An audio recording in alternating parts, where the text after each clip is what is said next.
नमस्कार, आप देख रहे हैं डिजियाना न्यूज़। मैं हूं आपके साथ रोशनी शर्मा। आज देवउठनी एकादशी है और आज के दिन भगवान विष्णु 4 महीने की नींद के बाद जागते हैं। यह दिन हिंदू धर्म और ज्योतिषों के मुताबिक बहुत अहम माना गया है। इसे देव प्रबोधनी एकादशी या देवउठनी ग्यारस भी कहते हैं। आज के दिन भगवान विष्णु और माता लक्ष्मी की पूजा करने का महत्व माना गया है। और आज के दिन से हम बात करें तो शादी ब्याह का सीजन भी शुरू हो जाता है। आज के दिन क्या कुछ विशेषताएं हैं, आज क्या क्या काम करने चाहिए, क्या कुछ आज के दिन नहीं करना चाहिए, इन सब सवालों के जवाब जानेंगे हमारे संवाददाता राहुल वाविकर जी से।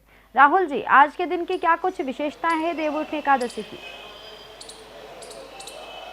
हाँ जी, बिल्कुल। इस दिन का काफ़ी लंबे अरसे से इंतज़ार किया जाता है, क्योंकि भगवान विष्णु शयन में चले जाते हैं और 4 महीने का उनका ये शयन रहता है, ऐसा माना जाता है। ऐसे में देवउठनी ग्यारस या ये कहें कि देव प्रबोधिनी एकादशी जो है उसका काफ़ी ज़्यादा महत्व है। और चूँकि भगवान विष्णु जब शयन में जाते हैं उस दौरान सभी तरह के जो मांगलिक कार्य हैं, शादी विवाह और जो दूसरे मांगलिक कार्य हैं, वो सारे बंद हो जाते हैं। तो ऐसे में इस दिन का काफ़ी ज़्यादा इंतज़ार सभी लोग करते हैं कि जब देवउठनी ग्यारस आएगी और उसके बाद जब भगवान विष्णु दोबारा से शयन से जागेंगे, तब ये तमाम तरह के जो मंगल कार्य है वो शुरू हो सकेंगे। और इसलिए एक उत्साह भी इस त्यौहार को लेकर रहता है, इस पर्व को लेकर रहता है, और इसको लेकर काफ़ी ज़्यादा तैयारियां भी लोग इसे मनाने के लिए करते हैं। आपको पता है रोशनी की छोटी दीपावली भी इस पर्व को कहा जाता है। तो ऐसे में आज का जो दिन है वो पूजन का दिन तो रहेगा ही, लेकिन एक उत्साह जो है वो भी इस दिन पे रहता है। जिस तरह से दीपावली का एक उत्साह रहता है, ठीक उसी तरह का एक उत्साह जो है वो इस छोटी दीपावली पर देवउठनी ग्यारस पर भी देखा जाता है।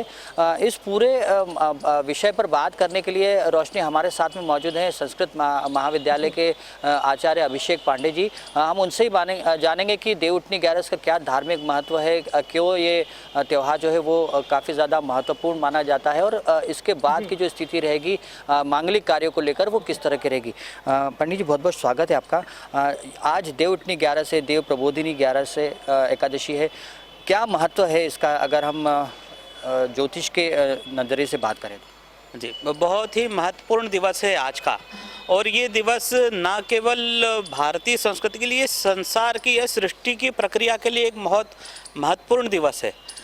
आज भगवान विष्णु को हम लोग यहाँ से देव प्रबोधन करते हैं, देवों का उत्थान होता, देवी शक्ति जो है उसका जागरण काल है, मांगलिक कार्य यहाँ से प्रारंभ होते हैं। तो कुछ इस प्रकार की स्थितियाँ हैं। इसमें आज के दिन सबसे पहले तो हमें एक श्लोक बोलना चाहिए और उसके बाद में इस दिन का मंगल करना चाहिए। उत्तिष्ठ उत्तिष्ठ गोविंद, उत्तिष्ठ गरुड़ध्वज, उत्तिष्ठ कमलाकांत, त्रैलोक्यम मंगलम कुरु। तो त्रैलोक्य को मंगल करने वाले भगवान विष्णु आज यहाँ पर जागृत हो रहे हैं। सुसुप्त अवस्था से जो चातुर्मास का जो काल था, उस काल से वह अब हम यहाँ पर देख रहे हैं कि हम मांगलिक कार्यों को प्रारंभ करने जा रहे हैं। तो इस प्रकार का यह पर्व न केवल हमारे भारतीय संस्कृति, सनातन संस्कृति के लिए, अपितु संसार की या ब्रह्मांड की जो गतिविधियाँ हैं उसमें कहीं ना कहीं महत्वपूर्ण योगदान रखती हैं। आज से ऐसा माना जाता है, जो मान्यता है उसके मुताबिक ये है कि भगवान विष्णु एक बार दोबारा से सृष्टि की जो संचालन है वो अपने हाथ में दोबारा से लेते हैं। क्या है इसको लेकर, एक अगर कहेंगे कथा क्या कहती है इसके? देखिए, बहुत सुंदर आपका प्रश्न है। इसमें कुल मिलाकर के बात ये है कि चातुर्मास, 4 माह का जो समय है, जो वर्षा काल का समय, तो भारतीय जो हमारी संस्कृति है ये पूर्णतः वैज्ञानिक संस्कृति है। वर्षा काल जब प्रारंभ हो जाता है तो देवशयनी एकादशी से देव उठनी, ये देव प्रबोधनी एकादशी तक, ये 4 महीने का समय ऐसा रहता है जब हम मांगलिक कार्य बंद कर देते हैं। अभी आप लोगों ने कोरोना काल में कुछ चीज़ें सुनी हैं और समझी हैं, जैसे सैनिटाइज करना या क्वारंटाइन होना। तो क्वारंटाइन होना मतलब थोड़ा सा अलग हट जाएं ताकि हमारे बीच में संक्रमण की स्थिति व्यवस्था न फैले। तो ये वर्षा काल एक ऋतु काल ऐसा है कि जब बारिश अधिक होने के कारण, पानी हर जगह जमा हो जाने के कारण, विभिन्न प्रकार के पौधे वगैरह उत्पन्न होने के कारण से संक्रमण की स्थितियां बढ़ने लगती हैं। कई बार मौसम की स्थिति भी अस्थिर होती है, कभी गर्मी आ गई, कभी एकदम से वर्षा हो गई और कभी उसके कारण से ठंडक भी पड़ने लगती है। तो जो बैक्टीरिया हैं, जो विषाणु हैं, जो सूक्ष्मतम होते हैं, वो भी बहुत अत्यंत मात्रा में उस समय प्रकट होने लगते हैं। और आप देखेंगे, जानते ही होंगे कि सब्जियों में भी उस समय हरी सब्जियां खाने के लिए भी हमारे यहाँ मना किया गया, निषेध किया गया है। तो ये सभी कारण रहते हैं जिसके कारण से हमारे यहाँ मांगलिक कार्य बंद कर दिए जाते हैं, ताकि व्यक्ति ज़्यादा कहीं भ्रमण ना करे, कुछ खरीदारी करके वो हमारे घर में ना लेके आए, ताकि उसका संक्रमण से हमारे घर के लोग रोगी हो सकें। तो और फिर क्या करें, तो फिर ये करें कि योग, ध्यान और उपासना के माध्यम से अपनी आध्यात्मिक शक्ति को जागृत करें और देवी शक्ति को जागृत करें। और जो आसुरी शक्ति है उसका प्रभाव इस समय है तो मन पर, चित्त पर उसका प्रभाव पड़ता है, उसका शमन हो, हम अधिक लोगों के बीच में ना जाएं। ये सभी कारण होते हैं कि मांगलिक कार्य इस चातुर्मास में बंद होते हैं। तो बंद होते तब क्या होता है, तो भगवान विष्णु भगवान शंकर को सत्ता का हस्तांतरण करते हैं। जो ब्रह्मांड की जो मूल सत्ता है, जो यहाँ पर कार्य कर रही है इस सृष्टि को, आज भी वैज्ञानिक कहीं ना कहीं मानते हैं कि वो गॉड जो है पार्ट है, वो जो ईश्वरी कण है, जिसके कारण से संसार का संचालन होता है। उस संचालन व्यवस्था को भगवान विष्णु देवशयनी एकादशी को भगवान शिव के हाथ में सत्ता का स्थानांतरण करते हैं। उन 4 महीने में भगवान शिव, जो कि असुरों के भी देव माने जाते हैं, वो इस संसार का संचालन प्रक्रिया को आगे बढ़ाते हैं। और आज देव प्रबोधन के साथ में भगवान विष्णु इस सत्ता को लेते हैं। हालांकि ये प्रक्रिया हरिहर मिलन के साथ में संपन्न होती है। अभी कार्तिक मास की 3 दिन बाद जो चतुर्दशी आएगी, उस चतुर्दशी पर ये सत्ता हस्तांतरण की ये व्यवस्था यहाँ सामने आती है। लेकिन कहीं ना कहीं वो तारतम्य ये पर्व जुड़े हुए हैं और इसको छोटी दिवाली कहते हैं। छोटी दिवाली से तात्पर्य देव दीपावली है। पूर्णिमा, एकादशी से पूर्णिमा तक की स्थिति, अब चंद्रमा बढ़ता चला जाएगा प्रतिदिन, तो वो बढ़ता हुआ चंद्रमा पूरे आकाश मंडल में अपनी प्रतिभा, अपनी चमत्कृति दिखाते हुए उसको देव दीपावली के रूप में लेकर के जाता है। तो कुछ ऐसे कारण हैं, इसलिए उसको सामान्य भाषा में देव उठनी एकादशी 11 कहते हैं। थोड़ा सा हम उसको उच्च स्तर पे आए तो देव प्रबोधिनी एकादशी कहते हैं, छोटी दीपावली कहते हैं, देव दीपावली कहते हैं। इस प्रकार अन्य अन्य नाम यहाँ पर हम देखते हैं इसमें।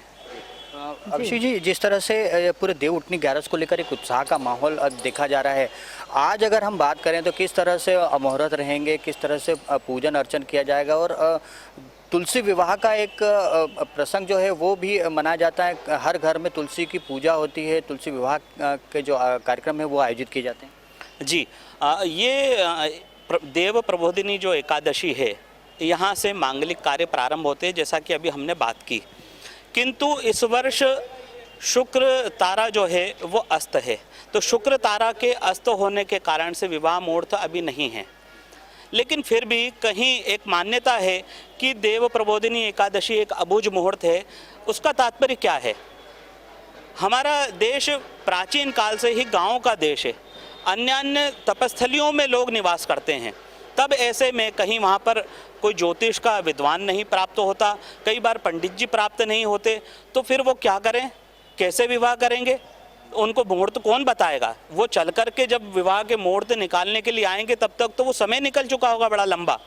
तब ऐसे में कहा गया कि कुछ अबूझ मुहूर्त हैं, उन मुहूर्तों में आप बगैर देखे आप विवाह कर दीजिए। तो आज कई जगह विवाह हो रहे हैं, लेकिन शुक्र तारा अस्त होने के कारण से यदि ज्योतिषीय मत को देखेंगे तो अभी विवाह के मुहूर्त नहीं हैं। शुक्र तारा का उदय जो है 20 नवंबर को होगा और 20 के बाद में फिर विवाह मुहूर्त हम लोगों के सामने दिखाई देंगे और लगातार मांगलिक कार्यक्रम प्रारंभ हो जाएंगे।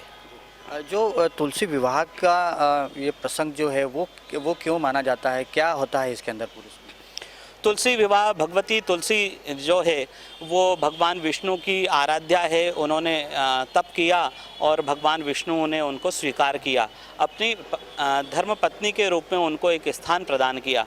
तो ये वही ठीक वैसी ही व्यवस्था है जैसा हमने चातुर्मास में हमने अभी बात की थी कि वैज्ञानिक स्थितियां हैं, वर्षा काल के होने के कारण पेड़ पौधों को क्षति भी होने लगती है। तो माँ तुलसी का जो पौधा है, जो हमारे यहाँ विज्ञान भी जानता है इस बात को कि उसमें पारे आदि कई तत्व उसमें इतने गुण प्राप्त हैं कि वो औषधि के रूप में हमारे बीच विद्यमान है। तो आज से भगवान विष्णु का उनके बीच में विवाह का एक उत्सव मनाया जाता है और ये उत्सव आज भी मनाया जाता है। धर्मशास्त्रों में अलग अलग इसके लिए मत हैं। कुछ जगह पे यह है कि द्वादशी के दिन मनाए, कुछ जगह पर यह वर्णन भी है कि एकादशी से लेकर के पूर्णिमा तक कार्तिक मास की इनमें किसी भी दिन विवाह के नक्षत्र जिस दिन उपलब्ध हो उस दिन इस त्यौहार को, इस पर्व को, इस उत्सव को आनंद के साथ मनाना चाहिए। ठीक वैसे ही मनाना चाहिए जैसे हमारे घर की बहू बेटी का हम स्वागत करते हैं, उनका विवाह संस्कार करते हैं, वैसे ही इसको मनाना चाहिए। तो रोशनी, यहाँ पर तमाम जो ये कहें कि ज्योतिष शास्त्र से जुड़े जितने भी प्रसंग है, जो महत्व है, वो अभी अभिषेक जी ने बताया। हम अभिषेक जी से एक चीज़ और भी जानना चाहेंगे। आज गन्ने का पूजन जो है वो भी किया जाता है, काफ़ी बड़े पैमाने पर गन्ने की खरीदी भी होती है। अभी हम बाज़ारों में भी देख रहे हैं कि गन्नों की जो ये कहें कि बिक्री है वो काफ़ी ज़्यादा पैमाने पर होती है। इसका क्या महत्व होता है? गन्ना क्यों इस दिन पूजन किया जाता है? बहुत अच्छा प्रश्न आप लोगों ने पूछा।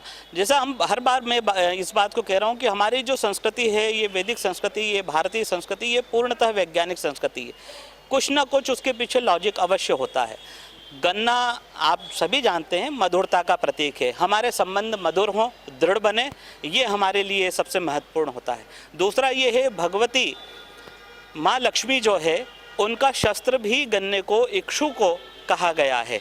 तो भगवती लक्ष्मी का पूजन यहाँ पर भगवान विष्णु के साथ में होता है, या लक्ष्मी का आधिक्य हमारे बीच। अब लक्ष्मी से सिर्फ धन वैभव की संपत्ति नहीं है, हम सुखी रहें, हमारा स्वास्थ्य सुखी रहे, क्योंकि उनका भाई धन्वंतरी भी है। तो स्वास्थ्य, आरोग्य की हमें अच्छी प्राप्ति हो, हमें अन्य प्रकार के सुख संपत्ति की प्राप्ति हो, जिस मानसिक शांति हो, आध्यात्मिक शांति हो, इन सभी की प्राप्ति हो तो माँ लक्ष्मी के माध्यम से प्राप्त होनी है। और उनका अस्त्र यदि गन्ना है, इक्षु है, तो उसकी पूजा भी उनके साथ में होगी, क्योंकि आयुध के साथ में किसी भी देव की पूजा हमारे यहाँ की जाने की एक परंपरा है कि वह व्यक्ति की पूजा, उस देवता की पूजा, और उसके साथ में सायुधाय, सशक्तिकाय, सवाहनाय, वाहन के साथ में हो, शक्ति के साथ में हो, आयुधाय हो, उन सभी की पूजन यहाँ पर की जाती। वे स्वयं देवतुल्य होते हैं, इसलिए गन्ने की अधिक मात्रा में बिक्री हमारे यहाँ का एक प्रचलन है। और चूंकि हम कृषि प्रधान देव हैं तो हमारे उत्सव भी उसी प्रकार से होने चाहिए। अभिषेक जी, अगर आज के मुहूर्त, शुभ मुहूर्तों की अगर बात करें तो कब से ये मुहूर्त शुरू हो जाएंगे, कब पूजन लोग जो हैं वो कर सकेंगे, और उसकी ये कहें कि किस तरह से पूजन की जाए तो उसकी विधि क्या कही जा सकती है कर देवउठनी 11 को? जी, जैसा कि मैंने बताया अभी आपको कि शुक्र ग्रह के अस्त होने के कारण से मांगलिक मुहूर्त नहीं हैं, फिर भी आज के दिन लोक जो रीतियां हैं, लोक विरुद्धम नाचरणीयम, यद्यपि शुद्धम लोक विरुद्धम नाचरणीयम, तो लोक व्यवस्था में एकादशी पर विवाह के मुहूर्त कई लोग कर रहे हैं, किंतु मुहूर्त नहीं है। ये मुहूर्त 20 तारीख को, 20 नवंबर को जब शुक्र तारा जो है उसका उदय होगा, तो 21 तारीख के बाद से इस बार मुहूर्त प्रारंभ हो जाएंगे, मांगलिक कार्यों के मुहूर्त, जिसमें विवाह के मुहूर्त सबसे प्रमुख हैं। तो 21 तारीख को नवंबर में, 24 तारीख को, 25 तारीख को और 29 तारीख को, ऐसे 4 मुहूर्त तो इस मास में हैं। इस बार कुल टोटल हम होली तक की गणना करें, क्योंकि होलिका के पश्चात में नया संवत्सर प्रारंभ हो जाता है, तो हम वहाँ तक की एक बात करें तो कुल मिला के पिछले वर्षों की तुलना में इस बार विवाह के मुहूर्त कम हैं। लगभग 29 मुहूर्त हैं जो विवाह के लिए इस बार प्रशस्त कहे गए हैं, उत्तम कहे गए हैं। इसमें नवंबर है, दिसंबर में कुछ मुहूर्त हैं, फिर उसके बाद में दिसंबर मास में धनुर्मास प्रारंभ हो जाएगा। धनु राशि में सूर्य का प्रवेश जैसे ही 15 दिसंबर के आसपास होगा, वहाँ से लेकर के 15 जनवरी तक ये मांगलिक कार्य रुके रहेंगे। उसके बाद में मकर संक्रांति के पश्चात कुछ दिन तक कुछ एक और तारा, उसमें गुरु की और शुक्र की कुछ स्थितियां ऐसी बन रही हैं, तो 20-21 के बाद फिर आ जाएंगे मुहूर्त। और फरवरी में भी मुहूर्त है, लेकिन कुछ कम मुहूर्त हैं। इस बार मैंने आपको बताया कि 29 मुहूर्त इसके आसपास हैं, और होली के पहले होलाष्टक लग जाएगा। उसके बाद में फिर जो मुहूर्त आने हैं वो नए संवत्सर के रहेंगे। इस प्रकार से आनंद के साथ में यह देव प्रबोधिनी एकादशी का पर्व हमें मनाना चाहिए। मंगलम भगवान विष्णु, मंगलम गरुड़ध्वज, मंगल पुंडरीकाक्ष, मंगलायतने। मंगल करने वाला ये पर्व, ये त्यौहार हम लोगों के बीच में उपस्थित हुआ है। इसको श्रद्धा, परंपरा, हर्षोल्लास के साथ मनाएं। तो रोशनी, मंगल करने वाला पर्व माना जाता है देव प्रबोधिनी एकादशी को, और जिस तरह से अभिषेक जी ने बताया कि इस वर्ष में जो शुभ विवाह के मुहूर्त हैं वो कम हैं। उन्होंने 29 मुहूर्त इस अभी मार्च महीने तक के गणना उन्होंने की है, और आपको बताएं कि पिछली बार के अगर शुभ मुहूर्तों की बात करें तो 37 से ज़्यादा शुभ मुहूर्त थे, और उसमें कई सारे विवाह के आयोजन भी हुए थे। हालांकि उस दौरान कोरोना की जो गाइडलाइन थी उसके चलते कई सारे प्रतिबंध थे, और और काफ़ी छोटे कार्यक्रमों में ही ये पूरे विवाह संस्कार जो थे वो निभाए गए थे। लेकिन इस बार इस तरह के कोई हालात नहीं है। इस बार पूरे धूमधाम से सभी जगह पर विवाह और शादी के मुहूर्त हैं वो निभाए जा रहे हैं। और ऐसे में जो एक ये कहें कि शादी का जो बाज़ार है उसमें भी एक उत्साह आने की एक कहीं ना कहीं संकेत जो है वो मिल रहे हैं। जो व्यापारी हैं या ये कहें कि शादी विवाह से जुड़े जो भी व्यवसायी हैं वो काफ़ी ज़्यादा उत्साहित है, क्योंकि हर त्यौहार जो है वो काफ़ी धूमधाम से इस बार बना है। चाहे हम गणेश चतुर्थी की बात करें, नवरात्र की बात करें, फिर दशहरा और दीपावली, इन त्योहारों पर काफ़ी ज़्यादा उत्साह पूरे बाज़ारों में देखने को मिला था। और ठीक उसी तरह का उत्साह जो है वो इस बार शादी के विवाह के जो बाज़ार हैं उसमें भी देखा जा रहा है। उसमें कई सारे व्यवसाय जो हैं वो जुड़े रहते हैं। तो ऐसे में जिस तरह का एक उत्साह देखा जा रहा है इस बार देवउठनी 11 पर, उससे काफ़ी ज़्यादा ये कहें कि खुशी का माहौल है। चारों तरफ मंगल ही मंगल फिलहाल नज़र आ रहा है। और अब उम्मीद की जानी चाहिए कि पिछले 2 साल से जो विवाह और शादियों के जो कार्यक्रम रुके हुए थे वो इस बार संपन्न होंगे। इन 29 जो मुहूर्त हैं राहुल जी, इन सब के बीच में एक बात और जानना चाहूंगी। जिस तरह से आज तुलसी और शालिग्राम विवाह का जो मान्यता मानी गई है, लेकिन हम देखें कि गणेश चतुर्थी हो या नवरात्रि हो, हर त्योहार पर नियमों का पालन किया जाता है पूजा पाठ के लिए। आज जो शालिग्राम और तुलसी विवाह है इसमें क्या कुछ नियमों का पालन किया जाना चाहिए? अभिषेक जी, एक सवाल स्टूडियो से आया है कि जिस तरह से हर एक पूजन में एक नियम पाला जाता है, नियम कायदे का उसका अनुसरण होता है, शालिग्राम और तुलसी विवाह जब होगा उस दौरान किस तरह के नियमों की पालना की जानी चाहिए? शालिग्राम और भगवती तुलसी का जो विवाह का प्रसंग है वो ठीक वैसे ही मनाना चाहिए जिस प्रकार से हम अपने घरों का में पूजन करते हैं और विवाह प्रसंग करते हैं।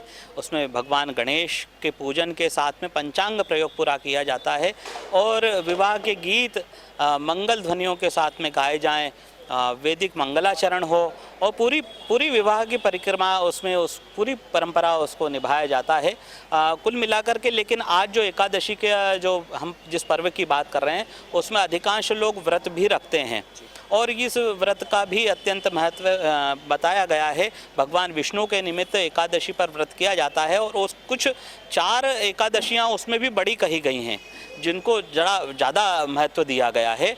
तो वो महत्व इसलिए है कि वो हर 3 माह में हमारी ऋतु परिवर्तन होता है।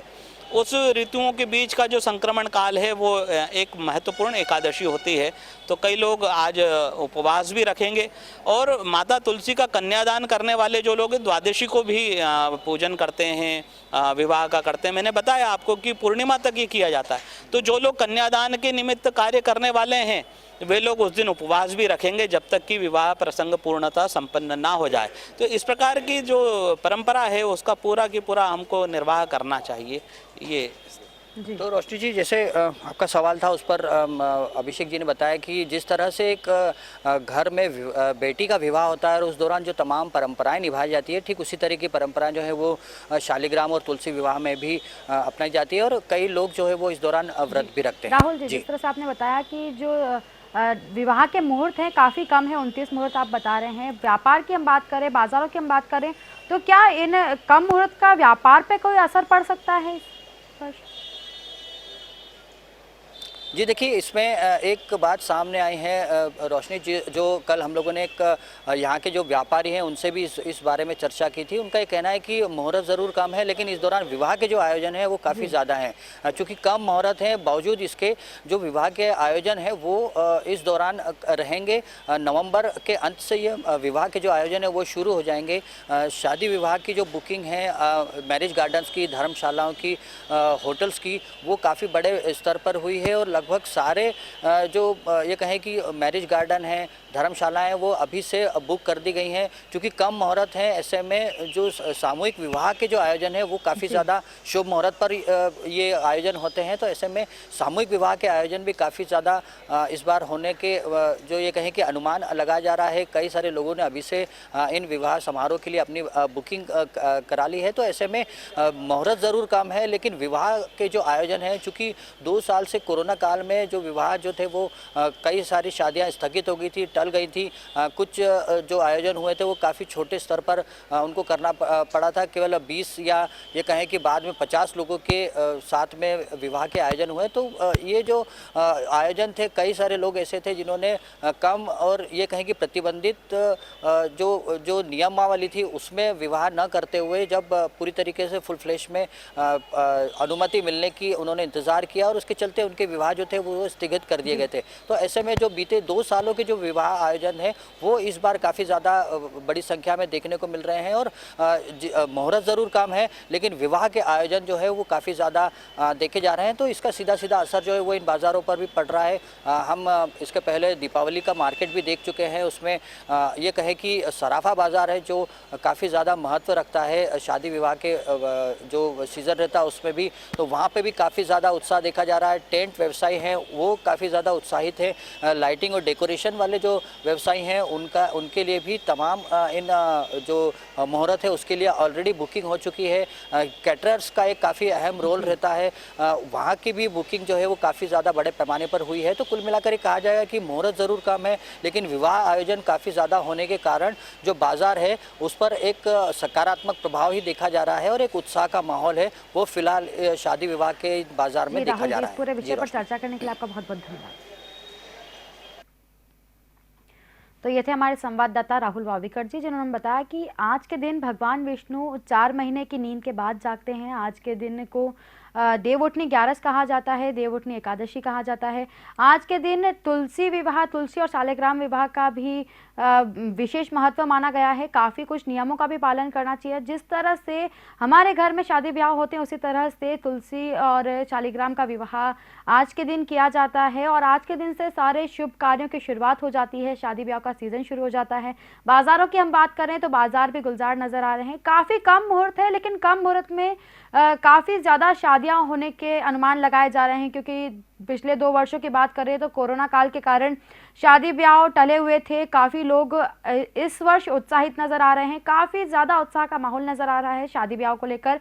किस तरह का माहौल आगामी दिनों में देखा जाने वाला है, व्यापार में किस तरह की वृद्धि देखी जाने वाली है, ये देखने वाली बात होगी। फिलहाल यहाँ लेंगे एक छोटा सा ब्रेक, जल्द हाजिर होंगे। आप देखते रहिए डिजियाना न्यूज़।